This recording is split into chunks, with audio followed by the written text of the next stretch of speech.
Hello guys, welcome back to soulful tarot 777. Universe ಕಡೆಯಿಂದ ಏನ್ message ಇದೆ ನಿಮ್ ಪ್ರೀತಿ ವಿಚಾರಕ್ಕೆ ಅಂತ ಚೆಕ್ ಮಾಡೋಣ.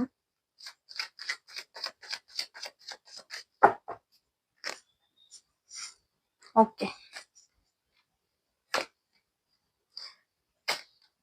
ಸಿ ಇಲ್ಲಿ ಹಾರ್ಟ್ ಬ್ರೇಕ್ ಅನ್ನೋದು ಯಾರಿಗಾಗಿದೆ, ಅಥವಾ ಈಗೀಗ ಸದ್ಯದಲ್ಲಿ ನೀವಿಬ್ರು ಜಗಳ ಮಾಡ್ಕೊಂಡು ನೋ ಕಾಂಟ್ಯಾಕ್ಟ್ ಸಿಚುವೇಶನ್ ಅಲ್ಲಿ ಇರ್ಬೋದು. ಬಟ್ ಯೂನಿವರ್ಸ್ ನಿಮ್ಗೆ ಹೆಲ್ಪ್ ಮಾಡ್ತಿದ್ದಾರೆ ನಿಮ್ ಪರ್ಸನ್ ನಿಮ್ಗೆ ಕಾಂಟ್ಯಾಕ್ಟ್ ಮಾಡೋದಿಕ್ಕೆ.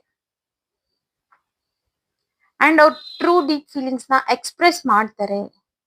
ಸೊ ಇಲ್ಲಿ ನಿಮ್ಮನ್ನ ನೀವೇನಾದ್ರೂ ಬೈಕೊಳ್ತಿದ್ದೀರಾ, ಹಾರ್ಟ್ ಬ್ರೇಕ್ ಆಗಿದೆ, ನಿಮ್ಮಿಂದ ಏನೋ ತಪ್ಪಾಗೋಯ್ತು ಅನ್ನೋ ಒಂದು ಅಪವಾದನ ನಿಮ್ಮೇಲೆ ನೀವು ಹಾಕೊಂಡಿದ್ದೀರಾ ಅಂತಂದ್ರೆ ದಯವಿಟ್ಟು ನಿಲ್ಸಿ. ಬಿಕಾಸ್ ಇಲ್ಲಿ ನಿಮ್ ತಪ್ಪೇನು ಇಲ್ಲ. ಸೊ ಆಗುತ್ತೆ, ಕೆಲವು ಟೈಮಲ್ಲಿ ಆಗುತ್ತೆ, ತಪ್ಪು ಇಲ್ದಿರಾನು ಜಗಳಗಳ ಆಗುತ್ತೆ. ಸೊ ಪ್ರಾಕ್ಟಿಕಲ್ ಆಗಿ ಥಿಂಕ್ ಮಾಡಿ. ಅಂಡ್ ನಿಮ್ ಪರ್ಸನ್ ನಿಮ್ಮನ್ನ ಕಾಂಟ್ಯಾಕ್ಟ್ ಮಾಡ್ತಿದ್ದಾರೆ. ಯೂನಿವರ್ಸ್ ಅನ್ನೋದು ಯೂನಿವರ್ಸ್ ನಿಮ್ಗೆ ಹೆಲ್ಪ್ ಮಾಡ್ತಿದ್ದಾರೆ. ಅವರು ನಿಮ್ಗೆ ಕಾಂಟ್ಯಾಕ್ಟ್ ಮಾಡೋ ರೀತಿಲಿ ಹೆಲ್ಪ್ ಮಾಡ್ತಿದ್ದಾರೆ. ಓಕೆನಾ? ಬಾಯ್.